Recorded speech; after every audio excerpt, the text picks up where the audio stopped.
ऋषभ मयूरी की लाश को अपनी बाहों में पकड़े जोर जोर से रो रहा था, मानो उसका सारा संसार ही उजड़ गया हो। अब आप सोच रहे होंगे कि ऋषभ क्यों रो रहा है और ये मयूरी कौन है, तो इसके लिए हमें कुछ समय पहले जाना होगा। असल में ऋषभ और मयूरी एक दूसरे से बहुत प्यार करते थे। ये दोनों एक ही कॉलेज में पढ़ते थे। ऋषभ का घर तो उसी शहर में था, लेकिन मयूरी अपने घर से दूर इस शहर में पढ़ने आई थी। ऋषभ और मयूरी दोनों ही काफी समझदार थे और अपने अपने करियर को लेकर दोनों बहुत सीरियस थे। ऋषभ ने जब मयूरी को पहली बार देखा था तो उसने ही पहले दोस्ती का हाथ बढ़ाया था। मयूरी ने भी उसकी दोस्ती को एक्सेप्ट कर लिया और कुछ ही दिनों में दोनों बहुत अच्छे दोस्त बन गए। वे अब कॉलेज के बाहर भी मिलने लगे थे और कब ये दोस्ती प्यार में बदल गया उन्हें पता ही नहीं चला। एक दिन अचानक मयूरी ने ऋषभ को कॉल किया और कहा कि क्या तुम मुझसे मिल सकते हो। ऋषभ ने कहा क्या बात है बोलो, पर मयूरी ने कहा नहीं, तुम मुझसे आकर मिलो फिर मैं बताऊंगी। ऋषभ ने फिर से कहा कि क्या बात है मयूरी, तुम बताओ तो सही, पर मयूरी ने कहा नहीं, तुम पहले मेरे पास आओ फिर मैं तुम्हें बताती हूँ। फिर थोड़ी ही देर बाद ऋषभ मयूरी के पास जाता है जहाँ मयूरी रहती थी।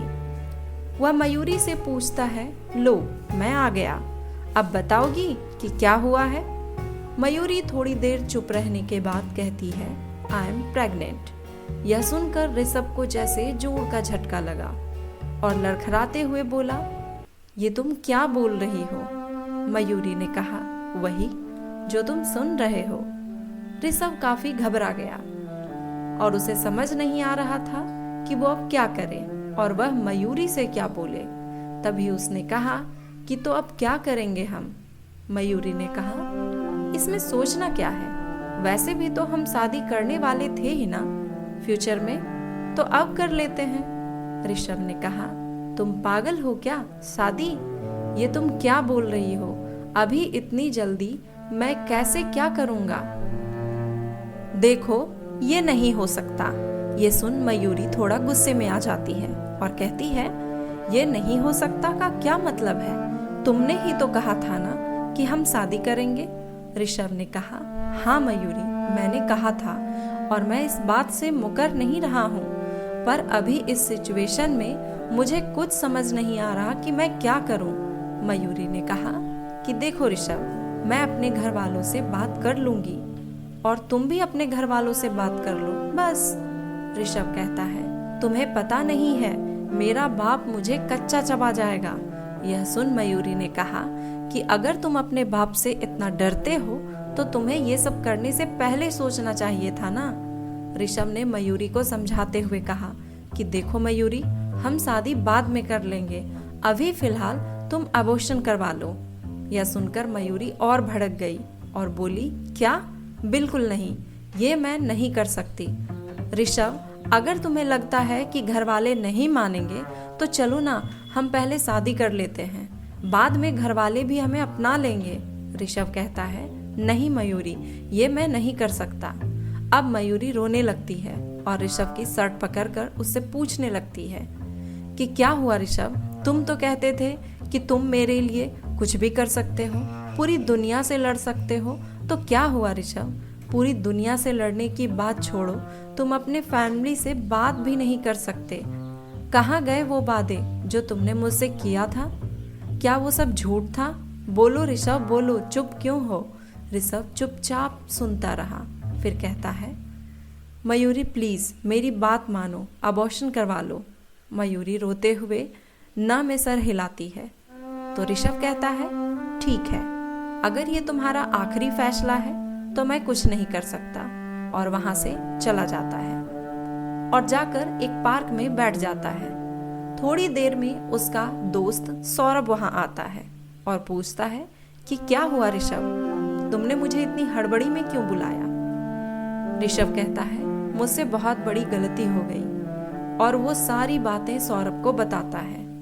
सारी बातें सुनने के बाद वो ऋषभ से कहता है कि इसमें दिक्कत क्या है, ठीक ही तो कह रही है मयूरी, और तुम्हें तो ऐसे भी फ्यूचर में शादी करनी ही थी ना, तो कोई बात नहीं, अभी ही कर लो।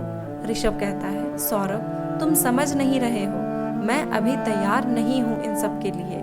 अब सौरभ भी थोड़ा भड़क जाता है और कहता है बोल तो तुम ऐसे रहे हो जैसे मयूरी ने पहले से ही सब प्लान कर रखा था।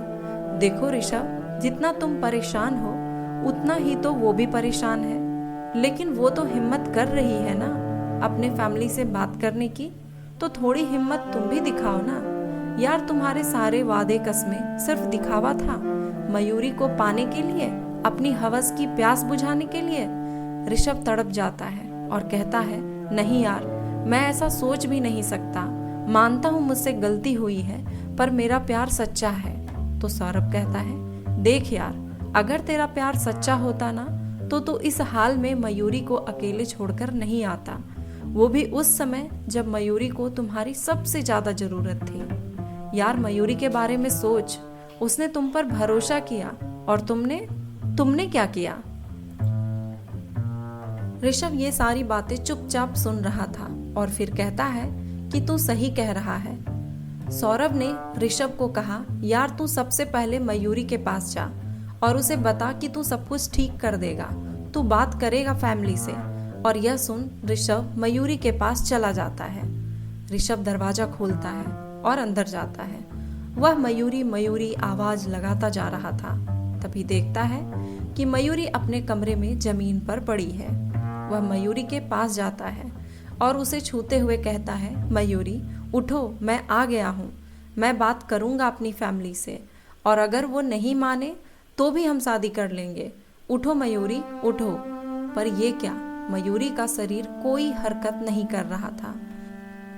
ऋषभ जमीन पर बैठकर उसे अपनी बाहों में लेते हुए कहता है मयूरी उठो ना, मुझसे बात करो, मुझे पता है तुम मुझसे गुस्सा हो, मुझे माफ कर दो, मुझे तुमसे इस तरीके से बात नहीं करनी चाहिए थी, चलो हम कल ही शादी करेंगे। पर मयूरी कोई जवाब नहीं देती। अगले ही पल ऋषभ की नजर एक खाली दवाई की बोतल पर पड़ती है। अब ऋषभ को ये समझते देर नहीं लगी कि मयूरी अब उसके साथ नहीं है। वह पागलों की तरह मयूरी को बाहों में भरकर रोने लगा। ऐसा लगा जैसे एक पल में ही उसने सब कुछ खो दिया। थोड़ी देर में उसकी नजर पास के टेबल पर रखे एक कागज पर पड़ी जिसमें मयूरी ने कुछ लिखा था। वह पढ़ना शुरू करता है। ऋषभ, मैं तुमसे बहुत प्यार करती हूँ, पता है तुम्हें, आज जब मुझे पता चला कि मैं प्रेग्नेंट हूँ तो मैं बहुत टेंशन में आ गई थी, पर फिर मुझे लगा कि अरे मैं क्यों इतनी टेंशन ले रही हूँ, मेरे पास तो तुम हो जो मुझे बहुत प्यार करता है। पर जब तुमने कहा कि तुम मेरा साथ नहीं दे सकते तो लगा जैसे मेरी तो दुनिया ही उजड़ गई। उस समय मुझे लगा कि मैंने अपने जीवन की सबसे बड़ी गलती की जो मैंने तुम पे भरोसा किया। मेरे जीने का अब कोई मतलब नहीं रहा। ऋषभ बस रोता जा रहा था। उसके पास अब पछताने के सिवा कुछ नहीं बचा था। उसे अपनी गलती का एहसास हुआ, लेकिन ये वो पल था जब वो कुछ भी नहीं कर सकता था। दोस्तों, अगर आप किसी से प्यार करते हैं तो जरूरी नहीं है कि आप फिजिकली अटैच हो। दूसरी बात यह कि अगर आप अपने पार्टनर से कोई वादा करते हैं तो उसे निभाएं, क्योंकि आपके इस झूठे वादे के कारण किसी की जिंदगी पूरी तरह से बर्बाद हो सकती है, जैसा कि इस कहानी में हुआ। और सबसे इम्पॉर्टेंट बात, आत्महत्या करना ही कोई समस्या का समाधान नहीं होता। मुझे उम्मीद है कि ये कहानी आप सबों को काफ़ी पसंद आई होगी। तो इसी तरह की और भी कहानियाँ देखने के लिए हमारे चैनल को सब्सक्राइब करें और बेल आइकन को भी प्रेस करें। मिलते हैं अगली वीडियो में एक और रोचक कहानी के साथ। तब तक के लिए बाय बाय।